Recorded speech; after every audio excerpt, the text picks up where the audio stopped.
Hello guys, welcome to nursing official. मैं दीपक पाल स्वागत करता हूं आप सभी का आपके अपने इस नर्सिंग एजुकेशन प्लेटफॉर्म पर। तो हमारा आज का मोटिवेशनल कोट है, हालात चाहे जैसे भी हों, धड़कनों में नशा जीत का ही होना चाहिए।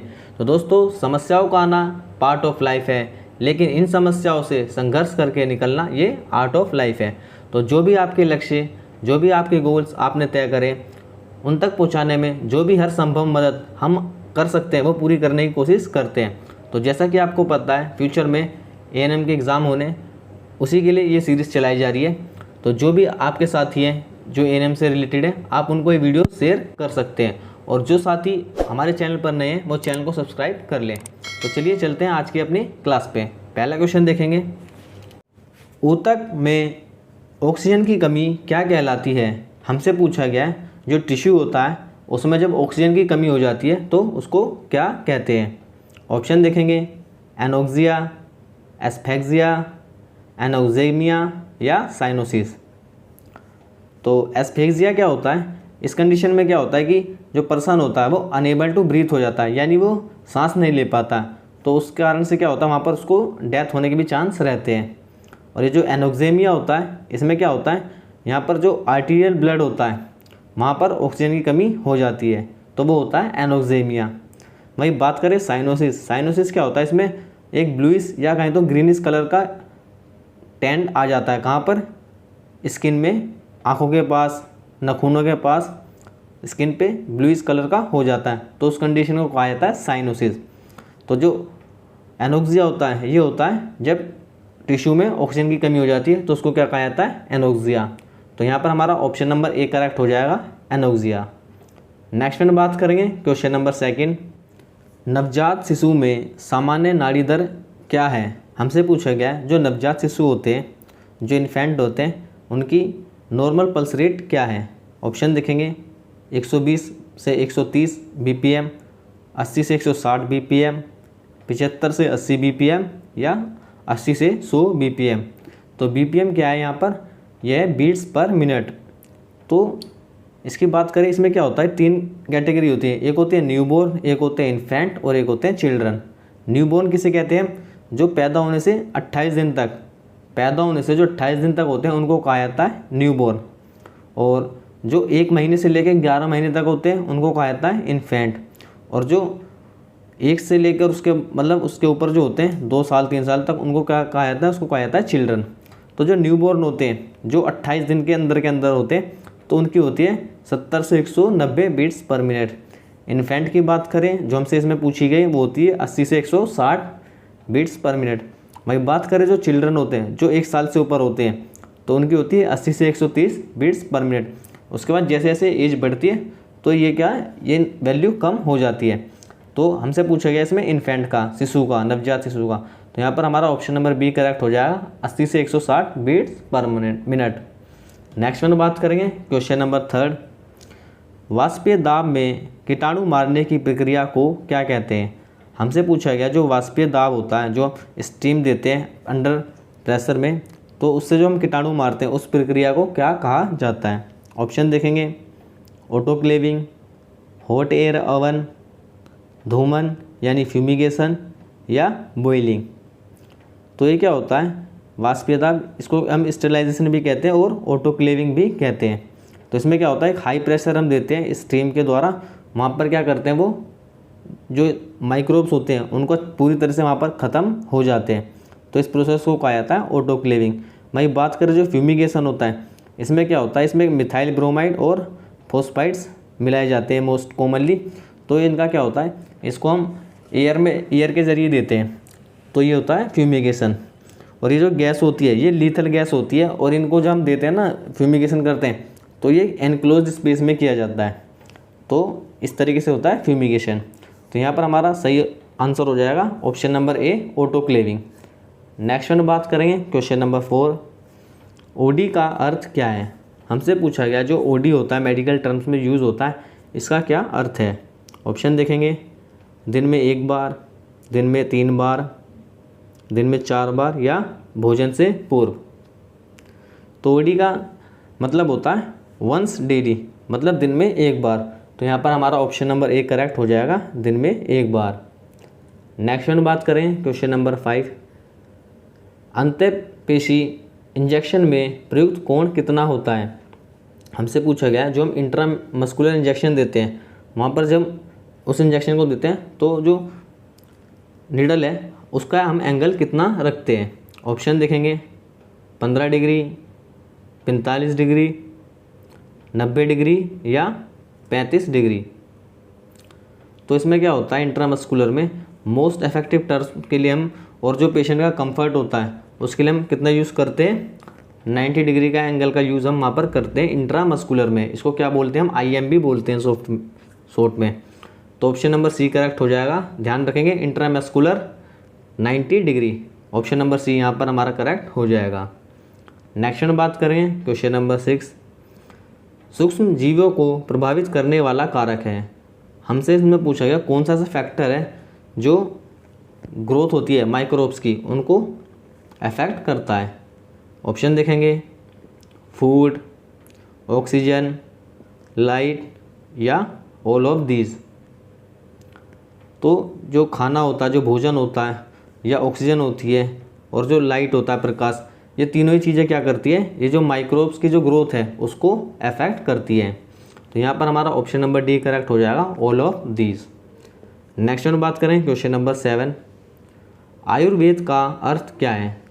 हमसे पूछा गया जो आयुर्वेद का अर्थ क्या है। ऑप्शन देखेंगे science, life, science of life या नॉलेज।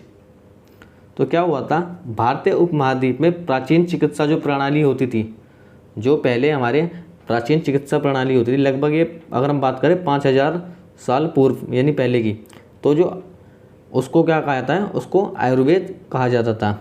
तो आयुष प्लस वेद से मिलकर क्या बना है, आयुर्वेद। आयुष का अर्थ होता है जीवन, आयुष का अर्थ होता है जीवन और वेद का मतलब होता है विज्ञान। तो इसके लिए कहा जाता था इसको जीवन का विज्ञान। तो ऑप्शन नंबर सी यहाँ पर हमारा करेक्ट हो जाएगा, साइंस ऑफ लाइफ। इसका अर्थ है इसका आयुर्वेद का क्या अर्थ है, साइंस ऑफ लाइफ। तो ऑप्शन नंबर सी यहाँ पर हमारा करेक्ट हो जाएगा। नेक्स्ट बात करें क्वेश्चन नंबर 8, 1 आउंस बराबर होता है। हमसे पूछा गया जो 1 आउंस होता है वो किसके इक्वल होता है। ऑप्शन देखेंगे 30 ml, 50 ml, 20 ml या 100 ml। तो ये जो 1 आउंस होता है ये 29.574 ml होता है। 1 आउंस जो होता है 29.574 ml होता है। और जो आउंस क्या बात करें, अगर हम रिलेट करें अगर इसको हम यूनिट से, तो ये एक वेट की यूनिट होती है। इसमें 16 आउंस मिलकर 1 पाउंड बनाता है। और 1 पाउंड क्या होती, ये ब्रिटिशर्स की SI यूनिट थी। तो जो 1 पाउंड होता है वो कितना होता है, 454 ग्राम, यानी लगभग 450 ग्राम क्या होता है, 1 पाउंड होता है। और 1 पाउंड के बराबर कौन होता है, 16 आउंस होते हैं। तो इसी तरीके से 29.57 ml 1 आउंस होता है। तो यहाँ पर हमारा ऑप्शन नंबर ए करेक्ट हो जाएगा, 30 ml। 1 आउंस जो होता है वो 30 ml के बराबर होता है। तो ऑप्शन नंबर ए यहाँ पर हमारा करेक्ट हो जाएगा। नेक्स्ट बात करेंगे क्वेश्चन नंबर 9, HS का अर्थ है। हमसे पूछा गया जो HS है ये इसका मेडिकल टर्म क्या है। ऑप्शन देखेंगे दिन में 1 बार, दिन में 2 बार, आपातकाल में या रात में सोते समय। तो HS का मतलब होता है होरा सोमनी। तो होरा सोमनी का मीनिंग क्या होता है, इसका मतलब होता है एट बेड टाइम। तो जब हम मतलब सोने जाते हैं। तो इसका सही आंसर होगा ऑप्शन नंबर डी, रात में सोते समय।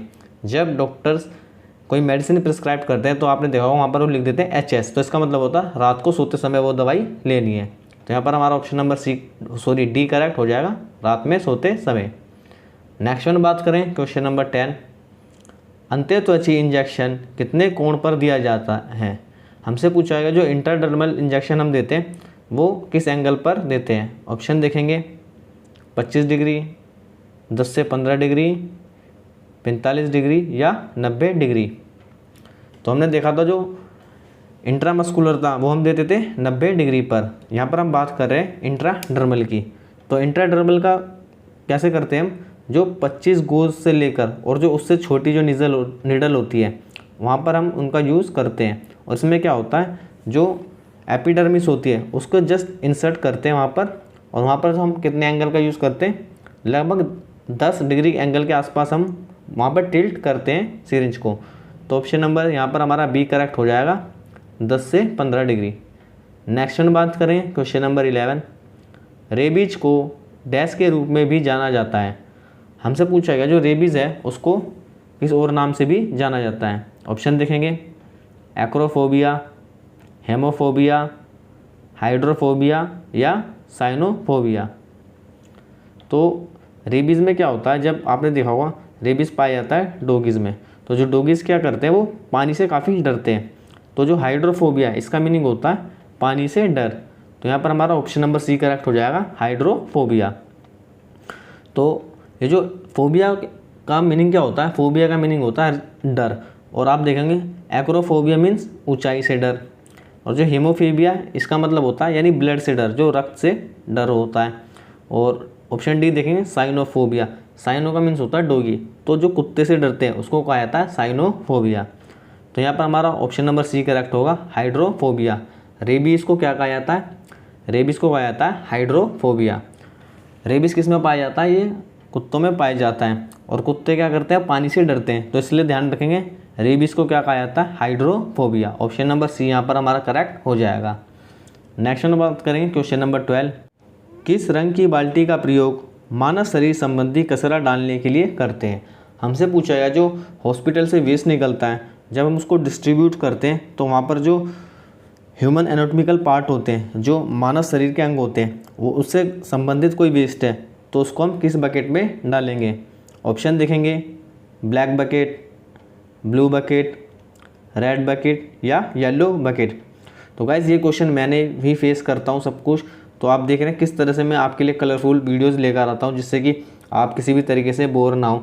तो साथियों आपका भी एक कर्तव्य बनता है, जो भी ज़रूरतमंद लोग हैं आपके आसपास सोसाइटी में, जो भी आपके फ्रेंड सर्कल में, तो उन तक ये वीडियोस ज़्यादा से ज़्यादा पहुँचाएँ, जिससे कि, और हाँ अगर आप वीडियोज़ को देखते हैं, आप वीडियोज़ में देखता हूँ टाइम आता है, वॉच टाइम आता है, आप देखते हैं, पर आप वीडियो को लाइक ज़रूर करते हैं, जिससे कि हमें पता चल जाए कि हाँ भाई हम सही डायरेक्शन में काम कर रहे हैं। क्या होता है, अगर मान लो हमें नहीं पता चलेगा कि आप अपना रिव्यू नहीं दोगे तो हम किस तरीके से आगे चीज़ें कर पाएंगे, और जो भी आपको कमी लगे तो आप कमेंट बॉक्स में कमेंट कर सकते हैं। तो गाइस यही आपसे कहना था। तो चलिए चलते हैं क्वेश्चन की तरफ। जो ह्यूमन एनाटॉमिकल पार्ट होता है वो कहाँ डाला जाता है। तो जो कलर कोडिंग होती है ये बायोमेडिकल वेस्ट मैनेजमेंट की तरफ से बनाई जाती है, तो इसको कहा जाता है BMW कलर कोडिंग। इसमें क्या होता है, जो ब्लैक बकेट होती है इसमें क्या डालते हैं हम, जो हॉस्पिटल से निकलने वाला जो जनरल वेस्ट होता है, जैसे पानी की बोतल, चिप्स के पैकेट, कुछ कागज़ वगैरह, नोट्स वगैरह, तो इस जो जनरल वेस्ट होता है उसको हम डालते हैं ब्लैक बकेट में, यानी जो काली बाल्टी होती है। वही बात कर जो ट्यूबिंग होती है, जो ग्लव्स होते हैं और जो मास्क होता है जो हम यूज़ करते हैं और उसके बाद उसको डाल देते हैं, तो वो कहाँ डालते हैं हम, ब्लू बकेट में यानी नीली बाल्टी में डालते हैं। और जो सीरिंज होती है, ट्यूबिंग जो सीरिंज होती है, निडल, तो उनको हम कहाँ डालते हैं, उसको रेड बकेट में डालते हैं। और जो ह्यूमन एनाटॉमिकल पार्ट होता है, जैसे कोई प्लेसेंटा होता है या मानव शरीर का कोई एम्प्यूटेड पार्ट हो गया, जो कटा पिटा भाग हो गया, तो उसको हम कहाँ डालते हैं, येलो बकेट में डालते हैं। तो ऑप्शन नंबर यहाँ पर हमारा डी करेक्ट हो जाएगा, option number D yellow bucket.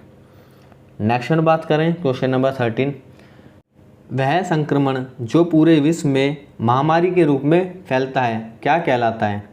हमसे पूछा गया जो संक्रमण, जो इन्फेक्शन होता है पूरे विश्व में महामारी बनकर जो उभरता है उसको क्या कहते हैं। ऑप्शन देखेंगे, एंडेमिक, पैंडेमिक, एपिडेमिक या स्पोरेडिक। तो गाइज आंसर तो आपको इसका पता होगा, पर मैं आपको ऑप्शन के जरिए कुछ और भी बताना यहाँ पर चाहता हूँ। बात करें एंडेमिक, एंडेमिक क्या होता है, जो इन्फेक्शन है वो किसी पार्टिकुलर प्लेस पर अगर वो मिल रहा है और एक पार्टिकुलर ग्रुप में मिल रहा है और वो रेगुलर वहाँ पर रहता ही है, तो उसको कहा जाता है एंडेमिक। और वहाँ से क्या होता है कि उस डिफ़िकल्टी को निकालना भी काफ़ी मतलब मुश्किल है, तो उसको कहा जाता है एंडेमिक। और एपिडेमिक की बात करें, एपिडेमिक क्या होता है, जिसमें कि लार्ज नंबर ऑफ पीपल या लार्ज नंबर ऑफ एनिमल वहाँ पर उस पार्टिकुलर डिसीज से सफ़र कर रहे हैं, तो उसको कहा जाएगा एपिडेमिक।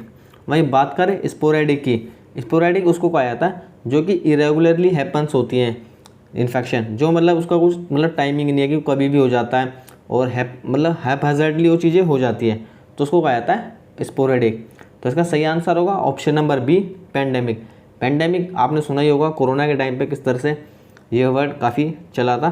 तो पेंडेमिक उसको कहा जाता है जो पूरे विश्व में महामारी के रूप में उभर कर इन्फेक्शन आता है, संक्रमण आता है, उसको क्या कहा जाता है? पेंडेमिक कहा जाता है। तो ऑप्शन नंबर बी यहाँ पर हमारा करेक्ट हो जाएगा। नेक्स्ट हम बात करें क्वेश्चन नंबर 14। 18 गोज के कैनुला का कलर कोड है। हमसे पूछा गया जो कैनुला होता है, जो 18 गोज का, उसका कलर कोड क्या है? आपको पता ही होगा जो कैनुला होते हैं तो उनकी एक कलर कोडिंग दी जाती है और उनको नंबरिंग भी दी जाती है। तो ये कलर कोडिंग इस तरह से दी जाती है, जैसे 14, 15, 16, 18 और ये 27 तक होती है। इनमें क्या होता है, जो 14 से स्टार्ट होती है तो इनकी जो निडल होती है वो मतलब मोटी होती है, और जैसे जैसे हम आगे बढ़ते जाएंगे 27 तक जाएंगे, जितना मतलब नंबर हमारा आगे बढ़ेगा तो वो निडल उतनी ही पतली होती है, वहाँ पर चली जाती है। तो इस तरीके से ये इनको नंबर हम देते हैं। तो ऑप्शन देखेंगे इसके, पिंक, ग्रीन, ऑरेंज, नारंगी और ब्लू। तो जो 18 गोज का कैनुला होता है ये कौन से कलर का होता है? ये ग्रीन कलर का होता है। वही बात कर जो पिंक यानी जो गुलाबी है, ये कितने गेज का होता है? ये होता है 20 गेज का। और जो ऑरेंज है ये होता है 23 गेज का। और जो ब्लू होता है ये 22 गेज का होता है। तो 18 गोज का क्या कलर कोड होता है? ग्रीन यानी हरा। ऑप्शन नंबर यहाँ पर हमारा बी करेक्ट हो जाएगा। नेक्स्ट में बात करें क्वेश्चन नंबर 15। प्लाज्मा सेल्स द्वारा उत्पादित वाई शेप की प्रोटीन है। हमसे पूछा गया है जो कोशिकाओं द्वारा वाई शेप प्रोटीन है वो कौन सी है? तो जो वाई शेप जो प्रोटीन होती है इनको क्या कहा जाता है? इनको इम्यूनोग्लोबिन्स कहा जाता है। इसको आईजी से रिप्रेजेंट हम करते हैं। तो ये जो इम्यूनोग्लोबिन्स होते हैं ये क्या कहलाते हैं? ये एंटीबॉडीज़ कहलाते हैं। तो यहाँ पर हमारा ऑप्शन नंबर बी करेक्ट हो जाएगा, एंटीबॉडीज़। नेक्स्ट में बात करें क्वेश्चन नंबर 16। मूत्रा से यानी यूरिनरी ब्लैडर से मूत्र का बाहर त्यागना क्या कहलाता है? हमसे पूछा गया जो यूरिनेशन करते हैं हम यूरिनरी ब्लैडर से, तो उसको क्या कहा जाता है? ऑप्शन देखेंगे, एन्यूरेसिस, डिफेकेशन, मिक्चुरेशन या एलिमिनेशन। तो जब हम यूरिनरी ब्लैडर से अपने यूरिन को बाहर निकालते हैं तो उसको क्या कहा जाता है? उसको कहा जाता है मिक्ट्यूरेशन। क्या कहा जाता है? मिक्ट्यूरेशन। तो ऑप्शन नंबर यहाँ पर हमारा सी करेक्ट आंसर है। लेकिन जो एन्यूरेसिस होता है इसको भी आप समझ लें। एन्यूरेसिस क्या होता है? जो मतलब अपनी इच्छा के ना होने पर भी इनवॉलेंट्री कोई यूरिनेशन अगर हो जाता है तो उसको कहा जाता है एन्यूरेसिस। मतलब आपको पता भी नहीं चलेगा और आपका जो यूरिनेशन हो जाएगा, तो उसको कहा जाता है एन्यूरेसिस। वही बात करें डिफेकेशन की, तो उसमें क्या होता है, जो हम मल त्याग करते हैं या जो हम शौच करते हैं उसको कहा जाता है डिफिकेशन। तो यहाँ पर हमारा ऑप्शन नंबर सी करेक्ट हो जाएगा, मिक्ट्यूरेशन। क्या कहा जाता है? यूरिनरी ब्लैडर से यूरिन को बाहर आउटपुट करने को मिक्ट्यूरेशन। नेक्स्ट में बात करें क्वेश्चन नंबर 17। गर्भ समापन अधिनियम किस वर्ष पारित किया गया था? तो ये क्या होता है? ये एमटीपी एक्ट था, medical termination of pregnancy act. Medical termination of pregnancy act ये किस वर्ष पारित किया गया था? ऑप्शन देखेंगे, 1961, 1971, 1975 या 1981। तो ये एमटीपी एक्ट क्या था? ये एक अथॉरिटी मिली थी जो रजिस्टर्ड मेडिकल प्रैक्टिशनर्स थे उन्हें, कि जो वो मेडिकल ही टर्मिनेशन कर सकते थे प्रेगनेंसी का। लेकिन उसकी कुछ कंडीशंस होती थी, जैसे कि जो प्रेगनेंसी होती थी वो 20 मंथ से ज़्यादा ना हो, और एक कंडीशन ये होती थी अगर मदर को रिस्क है या जो न्यू बॉर्न है उसको रिस्क है तो उस कंडीशन पे ही क्या ये टर्मिनेशन कर पाते थे प्रेगनेंसी का। तो यहाँ पर कब स्टार्ट हुआ था? ये 1971 में ये एक्ट पास हुआ था, 1971 में। तो यहाँ पर हमारा ऑप्शन नंबर बी करेक्ट हो जाएगा, 1971। नेक्स्ट बात करें क्वेश्चन नंबर 18। निम्नलिखित में से कौन हड्डियों और मांसपेशियों को जोड़ता है? हमसे पूछा गया इनमें से कौन से ऐसे हैं जो कनेक्ट करते हैं बोन्स और मसल्स को। तो ऑप्शन देखेंगे, टेंडन्स, स्नायु, लिगामेंट्स, अस्थिबंध, कार्टिलेज, उपस्थि या स्टेपीडियस। तो जो कनेक्ट करते हैं बोन्स और मसल्स को यानी हड्डी और मांसपेशियों को, उसको क्या कहा जाता है, उसको कहा जाता है टेंडन्स यानी स्नायु। तो ऑप्शन नंबर यहाँ पर हमारा ए करेक्ट हो जाएगा। नेक्स्ट में बात करेंगे क्वेश्चन नंबर 19, प्रोटीन की बुनियादी संरचना इकाइयाँ क्या हैं। हमसे पूछा है जो प्रोटीन की बेसिक स्ट्रक्चर यूनिट होती है वो क्या है। ऑप्शन देखेंगे, वसायुक्त अम्ल यानी जो फैटी एसिड्स हैं, सुक्रोज, अमीनो एसिड या पेप्टाइड्स। तो जो अमीनो एसिड्स होते हैं ये क्या होती है, बेसिक स्ट्रक्चर होती है प्रोटीन की। प्रोटीन की बेसिक स्ट्रक्चर क्या होती है, अमीनो एसिड। और जो अमीनो एसिड ये कितने तरह के होते हैं, ये 20 तरह के होते हैं। तो यहाँ पर हमारा ऑप्शन नंबर सी करेक्ट हो जाएगा। नेक्स्ट में बात करें क्वेश्चन नंबर 20, मानव रक्त का सामान्य पीएच कितना होता है। हमसे पूछेगा जो ह्यूमन ब्लड होता है उसका नॉर्मल पीएच मान कितना होता है। ऑप्शन देखेंगे, 4.5 से 5.5, 5.5 से 6.5, 8.5 से 9 और 7.5 से 8। तो गाइज जब भी आपके सामने ये ह्यूमन ब्लड का पीएच आए तो आप एक चीज़ ध्यान रखना, इसकी एग्जैक्ट वैल्यू आप 7.4 ध्यान रखना। एग्जैक्ट वैल्यू इसकी 7.4। ऑप्शन के अकॉर्डिंग जो भी आपको इसके आसपास मिले आप उसको आंसर सही करेक्ट कर देंगे। ध्यान रखेंगे कभी भी आपके फ्यूचर में क्वेश्चन आता है ह्यूमन ब्लड का पीएच तो 7.4। तो यहाँ पर देखेंगे आप 7.4 के कौन सा नज़दीक है, तो ऑप्शन नंबर डी यहाँ पर हमारा करेक्ट हो जाएगा 7.5 से लेके 8 तक। तो गाइज़ ये थे हमारे आज के 20 क्वेश्चंस। आई होप आप सभी को क्लास अच्छी लग रही होगी। तो हमसे जुड़ने के लिए थैंक यू, धन्यवाद। मिलते हैं नेक्स्ट क्लास में।